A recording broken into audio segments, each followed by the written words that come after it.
কয়েকদিন পর পর তো আমি মেডিকেল ক্যাম্পে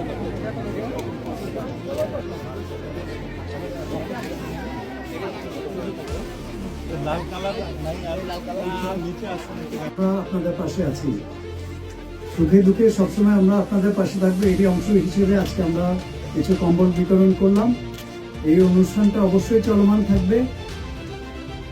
অলরেডি আমরা বিভিন্ন জোনে দিয়েছি কম্বল, হয়তোবা ভবিষ্যতে আরো বেশি দেওয়া হবে। আজকে এখানে এত লোক দেখলাম, আমার মনে হয় না যে খাগড়াছড়িতে এত লোক আছে। আরো ভালো আশা করছিলাম আমি। আজকে যারা এখানে এসেও পান নাই তাদের একটা লিস্ট করা হচ্ছে। অবশ্যই আগামী 2-1 দিনের মধ্যে আপনাদের বাড়িতে দরকার হলে কম্বল পৌঁছে যাবে। আপনাদের কষ্ট করে এখানে আসার দরকার নাই।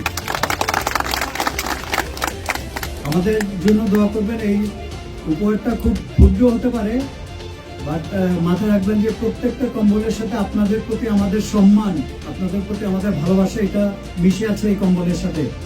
আমরা আপনাদের পাশেই আছি। সবাই ভালো থাকবেন। আল্লাহ হাফেজ।